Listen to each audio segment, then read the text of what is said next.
This is a beginning session on the forage legumes, typical for East Texas. And I'm starting with one that's quite abundant on my property, Huntsville, Texas. And this is white clover. It happens to be Durana white clover, which is an improved variety, forage variety. It's about 9 to 10 inches tall. We're into late March. Had a lot of rain here in the last few days. It's grown quite a bit. This is ungrazed, has no animals on it. All of it is volunteer from across the fence line. Here's the fence line. Here's where the cows and the goats can get to it. And you can see quite a stark contrast between what is ungrazed and what has been grazed. So the animals like it. That is nearly pure white clover. Growing underneath it is mostly common Bermuda grass. There may be a little bit of Bahia grass in there. Of course, there are some cool season weeds growing in with it. And some cool season grasses. I see a little bit of ryegrass in there, some annual bluegrass. Over here, across the fence again, what you see is some ryegrass growing in amongst the white clover, as well as some rescue grass. Just for visual differences, there's rescue grass, the panicle of rescue grass. See if I can focus in. There's the spikelet of rescue grass, whereas ryegrass is right next to it. Shiny underside to its leaf. This particular ryegrass plant has not flowered yet. Most of it in here hasn't. The rescue grass is flowering, but the ryegrass hasn't quite gotten to that point. But here's some over here that is. So there's ryegrass. If I can get a different vantage point. That ryegrass plant right there came from a single seed. So you can imagine if you plant 20 pounds of ryegrass seed per acre, how dense it might be. And again, this is volunteer ryegrass. It was not planted on purpose. Here's a little bit more ryegrass and rescue grass mixed together growing in with this white clover. Last fall, winter, and spring, this was solid white clover. And the nitrogen that it puts back in the ground encourages an incursion or an invasion of grasses, which is what you see happening here. A few other plants in this mix. There's what remains of a daikon radish. Some weeds. Here's some buttercup. It loves this wetness. The yellow flower. 5 petals. 5 petals that look glossy and wet, although they're not. A few other things in here.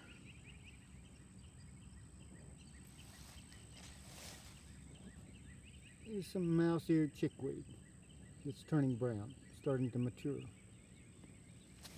Here's a legume right next to it. That is hop clover, low hop clover.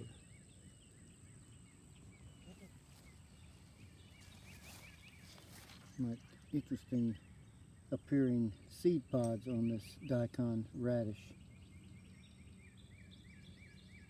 Here's an interesting little grass that grows in usually with ryegrass. A little tiny spring flowering grass right here. That grass is called little quaking grass. Little quaking grass. It's not very significant in terms of a forage crop because it really doesn't produce very abundant biomass, but it has an interesting seed pod to it, seed head rather.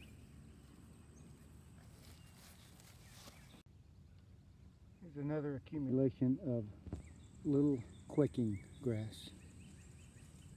It looks like little Chinese lanterns. It likes really poorly drained soils, soils that tend to get wet, especially in the spring of the year. Another plant that likes wet conditions, you usually find it in heavy textured soils and sometimes in the ditches and low-lying areas. And that's this real wide-bladed leaved plant called curly dock. As you can see, the white clover is growing in with it. Gives you a good indication that white clover is a legume that really prefers poorly drained soils. That's all white clover. Durana white clover. It will stay in existence in this area up to the month of June, sometimes in July, depending on how much rainfall we get. The wetter the summer is, the longer it will stay in here.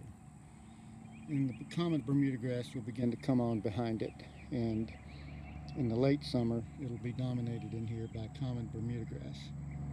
And then the white clover will return in the fall. The bees, honeybees, like white clover. They work it a lot. I think this is a good indication of how well adapted white clover is to grazing pressure.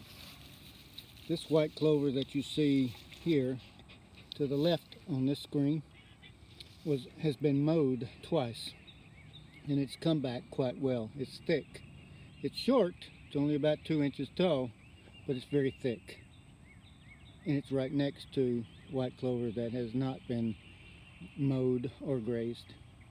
So this is a legume that can really stand up well under moderate to heavy grazing pressure. And that's the reason you see so much of it in lawns, places that are mowed in the spring. And it persists into the summer as long as it's irrigated or we're getting rain. Here's a plant that many people mistake for clover. It has 3 leaflets like the clover. It has a little yellow flower, however, that's singular, not like a clover. And one thing you'll notice on these leaflets is that they are heart-shaped. They're not solid across the top. So you see how each leaflet is shaped like we would draw a heart. The flowers are yellow on this one. This is called yellow wood sorrel, also called yellow oxalis. It is not a clover, and it's not even a legume. In fact, it contains oxalic acid, which you really don't want your animals eating a lot of. I don't think they would eat enough to cause any major problems, but oxalic acid can cause some nutritional issues in high concentrations. The yaupon is beginning to bloom late March, East Texas. The bees have been waiting on it, the honeybees, as well as a number of other pollinator species. Moths, honeybees, lots of flying creatures need the pollen and need the nectar from the heavy yaupon flow. This is one of the major species for honey production in the southeastern United States. It's very important.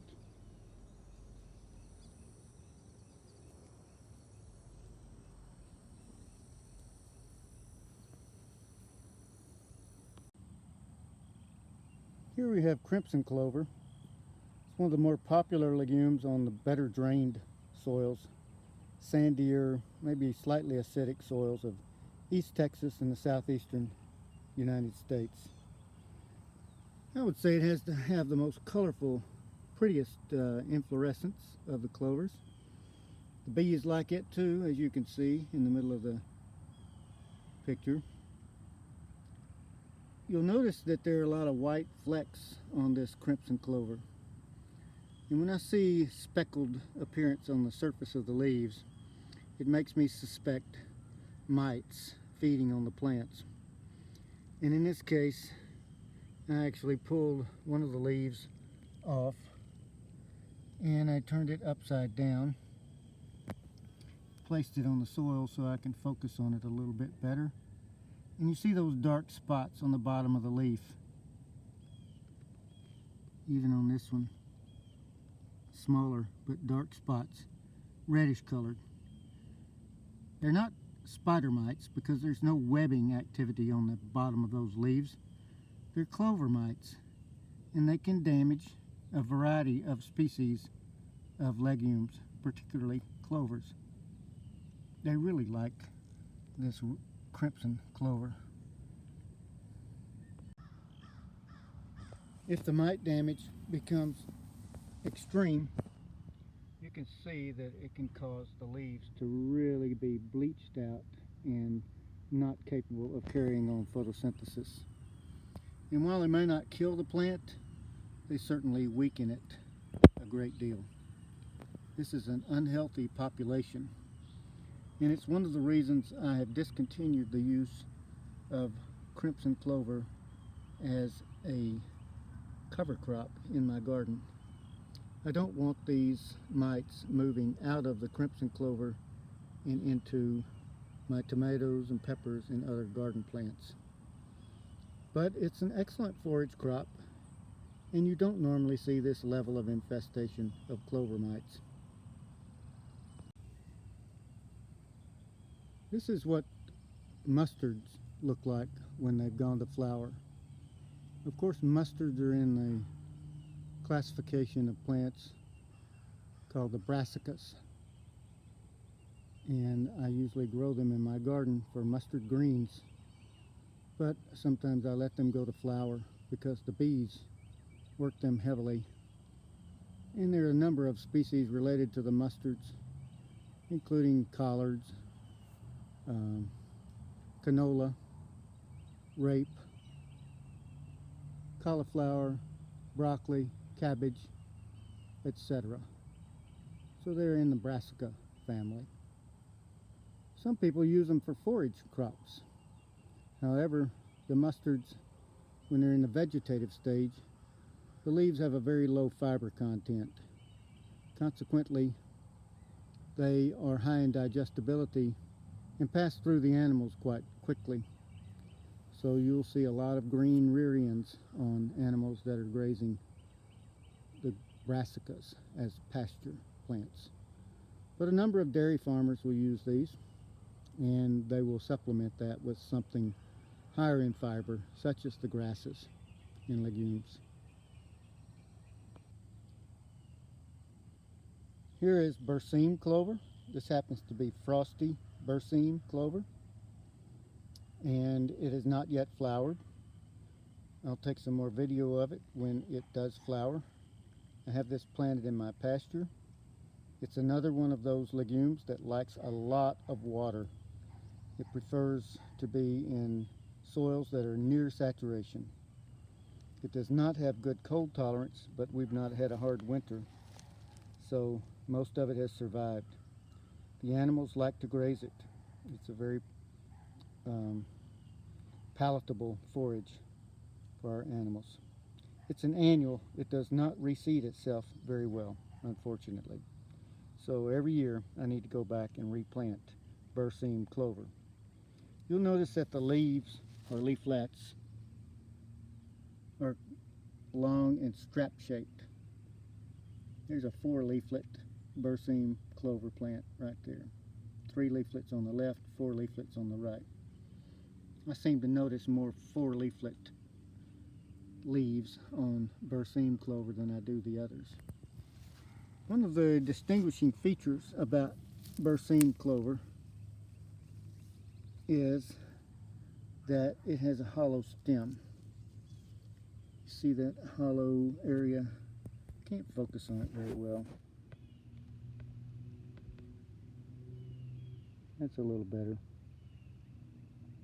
Anyhow, most of the other clovers do not have a hollow stem like this. And while that hollow stem has been suspected of this particular species having less cold tolerance, I'm not really sure if that's what that relationship is. But it is a characteristic that you don't see in the other forage legumes. This is a pretty good stand of low hop clover, H-O-P, Trifolium dubium. It has a yellow cluster of flowers, produces a lot of seeds, reseeds itself quite well. It has good forage value, but it's not very productive in terms of biomass. It wasn't planted here, it's volunteered. It just came up near the edge of my garden. This is all low hop clover. It's about 4 to 6 inches tall. Again, most people would not plant low hop clover. It normally volunteers and just comes up in places where you don't expect it. This plant is called sow thistle. It looks a bit like dandelion in that the flowers or flower heads will shed their flowers very quickly, easily, as you can see here. All those seeds right there. Lots of seeds pick up in the wind, similar to a dandelion. But it's not a dandelion. It's not a very harmful plant, nor a very helpful plant. Sow thistle, if you look at the edges of the leaf, they look like they're very sharp. But when you feel of it,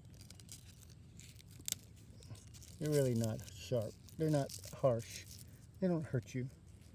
In comparison to the true thistle, which I will show you later, that will hurt you. Another characteristic, they're also hollow stemmed, and they have this milky latex that oozes out of the broken openings of the plant. Most animals avoid sow thistle. It's an annual weed. It dies off when it gets a little bit hot and dry. It's not something that I would worry about too much. This is what may happen if you let a forage type Bermuda grass get too tall and dense in the fall of the year or late summer, and then let it go through the winter dormant, and it begins to lay down on itself. And you can see here that where it has done that, it has really inhibited the spring emergence of the Bermuda grass underneath. So it's a good idea to keep that grazed off, or to get in there and burn it in the winter or late spring, or just simply get a lot of animals in there to graze it off. I think you can see in this footage that the animals have grazed down the white clover very close. There was also some berseem clover planted in here, as well as some ryegrass, and they have eaten it down pretty close, indicating that I am at my maximum carrying capacity or stocking rate for this particular pasture.